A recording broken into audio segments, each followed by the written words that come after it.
함장넘어 교회 저녁 사경의 창세기 15장입니다.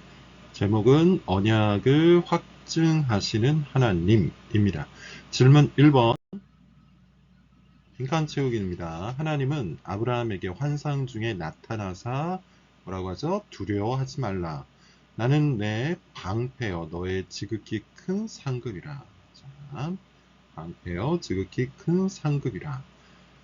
앞에 어떤 장면이 있었습니까? 사해 지역, 염해 지역에 대전쟁이 있었죠. 메소포타미아, 특별히 엘람을 중심으로 하는 4개의 국가, 그리고 소돔 왕을 중심으로 하는 5개의 국가가 서로 싸움을 벌였습니다. 이 전쟁에서 엘람 군대가 승리를 거두죠. 그런데 문제가 생겼어요. 이 엘람 군대에 의해서 롯이 사로잡혀 갑니다. 아브라함이 가만히 있을 수가 없었죠. 군대를 이끌고 가서 엘람 군대를 쳐 부수고 롯을 다시 구출해서 옵니다. 자, 어쨌든 간에 이 커다란 전쟁이 끝난 후에 하나님께서 지금 나타나신 건데 상황이 어떠할까요? 아브라함의 입장에서 승리를 거두기는 거두었지만 어쨌든 간에 상대는 누구예요? 도시국가의 왕들이에요. 도시국가의 왕들. 아브라함은 그에 비해서 그저 한 가족의 가장에 불과합니다. 하나님께서 돌보시고 보호하셔서 승리를 주셨지만 아브라함은 당연히 마음속에 두려움이 있을 수밖에 없겠죠. 두려움이 있을 수밖에 없습니다. 혹시라도 엘람 왕이 다시 여러 국가들과 힘을 합쳐서 자기를 공격하지 않을까 그런 두려움이 생길 수밖에 없는 그 상황입니다. 그 상황에서 하나님이 나타나셔서 가장 먼저 뭐라고 말씀하신 거예요? 두려워하지 말아라. 두려워하지 말아라. 나는 너의 방패다. 방패의 의미가 뭡니까? 보호를 해주신다는 뜻이겠죠. 자, 그래서 전쟁이 끝난 후 하나님께서 나타나셔서 아브라함에게 내가 너를 보호하겠다. 나는 너의 방패다. 이렇게 이야기를 하시는 거죠. 그리고 나서 너의 지극히 큰 상급. 상급은 뭘 이야기하는 걸까요? 보상을 의미하는 겁니다. 내가 너의 상급이 되어주겠다. 이 전쟁에서 승리하고 너는 이제 나를 상급으로 받게 될 것이다. 이렇게 하나님께서 아브라함에게 나타나셔서 굉장히 복된 말씀을 지금 하고 계신 겁니다. 복된 말씀. 자, 질문 2번으로 넘어가 보도록 하겠습니다. 질문 2번. 대화 중에 아브라함이 이런 말을 합니다. 나의 상속자는 다메섹 사람 엘리에셀입니다. 나의 종 엘리에셀이 나의 상속자가 될 겁니다. 아브라함과 하나님의 대화가 사실상 처음 나오는 장면이에요. 그동안에는 하나님께서 일방적으로 아브라함에게 말씀하셨고, 그리고 오늘 본문 15장에서는 비로소 아브라함이 무엇인가 이야기를 합니다. 그런데 다소 생뚱맞죠. 하나님께서는 이 전쟁이 끝난 다음에 두려워하지 말라. 나는 너의 방패가 되겠고 나는 너의 상급이 되겠다. 내가 너를 보호하고 또 너에게 커다란 상을 주겠다. 이렇게 이야기를 했는데 아브라함은 그 말씀에 대한 반응으로 지금 이렇게 답변하고 있는 거예요. 그가 나의 상속자가 되겠다. 엘리에셀이 나의 상속자가 되겠다. 이 말의 의미는 뭘까요? 상급에 대해서 하나님께서 언급하신 그 상급에 대해서 아브라함이 자기 생각을 밝힌 겁니다. 하나님께서 내가 너로 큰 민족을 이루게 하겠다. 이렇게 말씀하지 않으셨습니까? 나의 진정한 상급은 지금 상속자, 자녀입니다. 일종의 자기 생각을 통해서 하나님의 약속을 상기시키고 있는 대화법인 것이죠. 당연히 하나님께서는 하나님의 약속을 잊지 않으셨습니다. 그래서 이 아브라함의 이야기를 통하여 다시 한번 하나님의 언약을 확증해 나가세요. 자, 질문 3번. 아브라함은 하나님께서 아브라함을 이끌고 가셔서 무별, 많은 별들을 보여주세요. 밤하늘에 있는 많은 별들을 보여주신 다음에 뭐라고 약속하십니까? 내 자손이 이와 같으리라 라고 다시 한번 약속을 해주세요. 자, 사실 이거는 비유죠. 정말 별처럼 많은 별과 똑같은 숫자의 자손을 주겠다는 것이 아니라 굉장히 많은 숫자, 아주 커다란 가족, 커다란 민족을 이루게 해주겠다는 하나님의 비유적인 약속입니다. 그리고 이것을 시각적으로 확증해 주시는 거예요. 창세기 12장에서 하나님께서 약속하셨던 그 언약에 대한 시각적 확증이다 라고 보면 되겠습니다. 그래서 아브라함은 그런 하나님의 시각적 확증, 언약에 대한 시각적 확증을 듣고 이제 반응을 하겠죠. 자, 질문 4번입니다. 아브라함이 그런 하나님의 시각적 확증, 언약에 대한 시각적 확증을 보고 어떻게 반응을 했냐 하면 믿었어요. 그 하나님의 말씀을 믿었어요. 신뢰했어요. 그렇게 하나님께서 해주시리라. 하나님께서 그와 같이 많은 자손을 나에게 주시리라. 이것을 믿었습니다. 그래서 아브라함이 여호와를 믿었어요. 근데 놀랍게도 하나님께서 아브라함의 이 믿음을 받으시고 어떻게 하세요? 그것을 아브라함의 의로움으로 받아주세요. 아브라함의 의로움으로 받아주세요. 믿음을 의로움을 받으신다. 굉장히 중요한 구절이죠. 그래서 이 구절 때문에 사실상 신약의 신약에서 말하고 있는 가장 중요한 신학, 이것이 형성됩니다. 그게 뭐죠? 이신칭입니다. 그래서 바울은 갈라디아서 3장 6절에 이 말씀 아브라함이 여호와를 믿으니 그것을 하나님께서 의로 여겨주셨다는 이것을 갖고 이제 뭘 주장하냐면 누가 진짜 아브라함의 자손이냐, 이걸 이제 논증을 합니다. 당시 바울 시대의 유대인들은 자신들이 혈통적으로 아브라함의 자손이다, 이렇게 말하면서 할례를 받고 율법을 지켜라, 이렇게 이야기했는데 바울은 뭐라고 얘기했어요? 아니다. 그런 혈통적 아브라함이 아니라 우리는 아브라함, 진정한 아브라함의 자손인데, 왜 우리가 진정한 아브라함의 자손인가 하면 믿음을 통해서 의로움을 취했기 때문이다, 이 얘기를 하는 거죠. 그래서 이신칭의의 교리가 등장하는 굉장히 중요한 장면입니다. 그래서 창세기 15장은 많은 신학자들이 굉장히 중요한 장으로, 굉장히 중요한 성경 본문으로 여기고 있어요. 자, 이거를 여러분 다시 한번 잘 살펴보시기를 바랍니다. 오늘날도 마찬가지예요. 하나님이 우리를 의롭게 여기시는 것은, 하나님께서 우리를 하나님의 의를 충족한 존재로 여기시는 것은 우리의 행동 때문이 아니죠.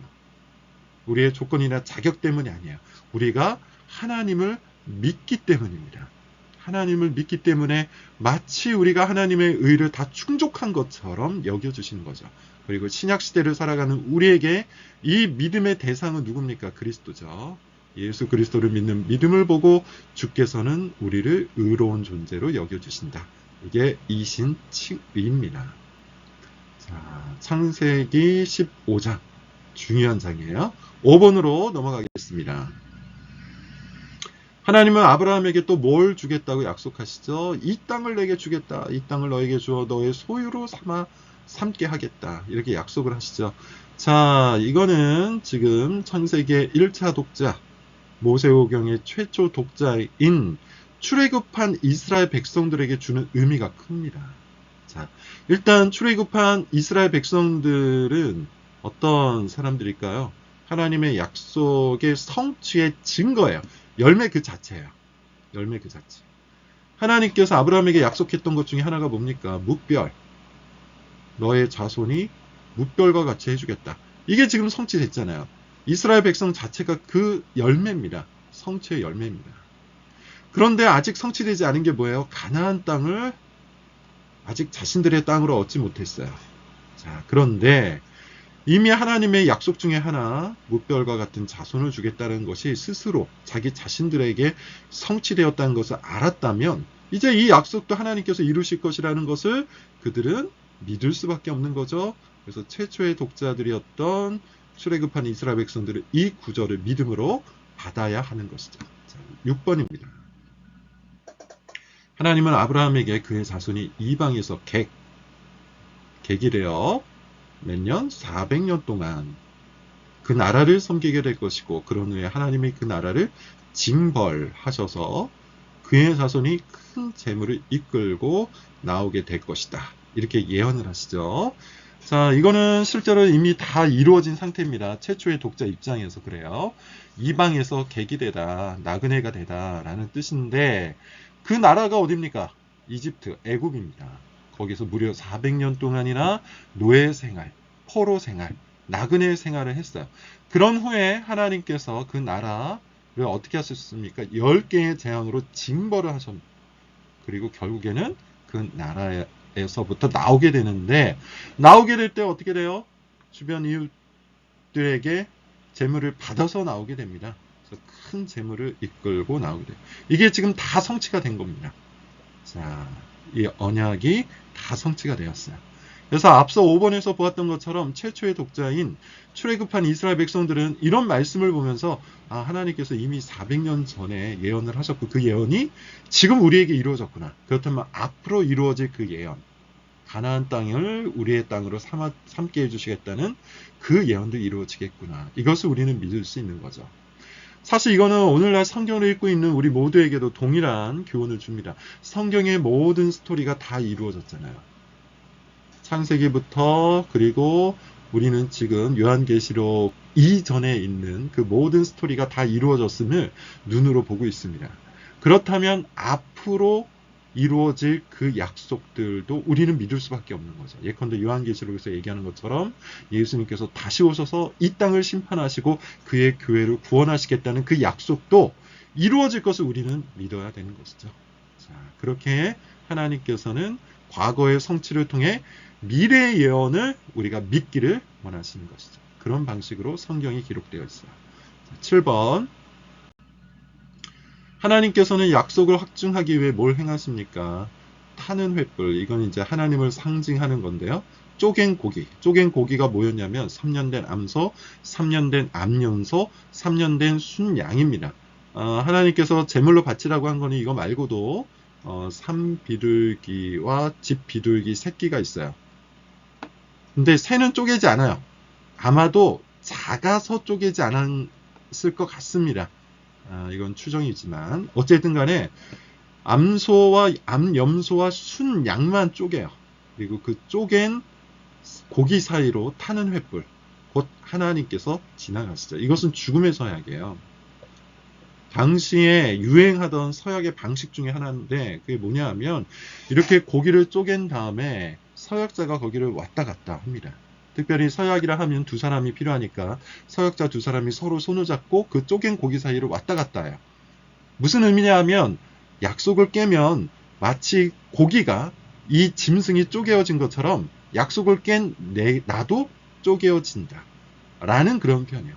나도 죽을 거다. 이런 죽음의 서약입니다. 그런데 이 쪼갠 고기 사이에 누구만 왔다 갔다 합니까? 타는 횃불이신 하나님과 아브라함이 같이 왔다 갔다 한 게 아니고 타는 횃불만 왔다 갔다 해요. 곧 하나님만 지금 이 언약의 당사자가 되시는 겁니다. 쉽게 얘기하면 하나님께서 홀로 이 약속을 지키시겠다고 이런 퍼포먼스를 통해 의식을 통해서 확증을 하고 계신 겁니다. 하나님이 약속하셨고 하나님이 반드시 지키시겠다. 그걸 보여주고 있는 거죠. 하나님은 자기 약속을 반드시 지키십니다. 그래서 아브라함의 자손들을 뭇별처럼 만드셨고 또한 아브라함의 자손들을 다시 이 가나안 땅으로 들어오게 하실 겁니다. 그리고 그것은 아브라함의 진정한 자손인 믿음으로 하나님의 자녀가 된 우리에게도 동일하게 적용되는 것이죠.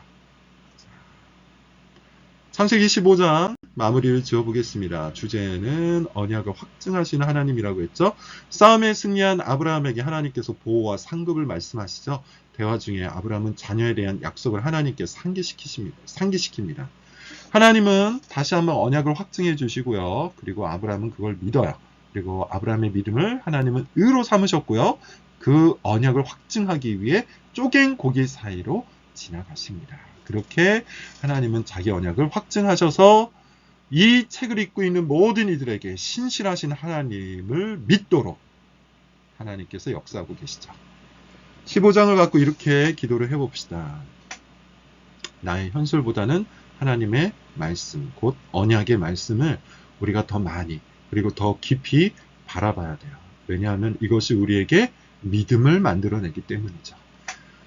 이것을 위해서 여러분 먼저 기도하시길 바랍니다. 내가 하나님의 언약의 말씀을 더 많이 더 깊이 바라보게 하시고 그 말씀을 겸손히 절실하게 신뢰하도록 주께서 내 믿음을 지키시기를 기도하시기를 바랍니다.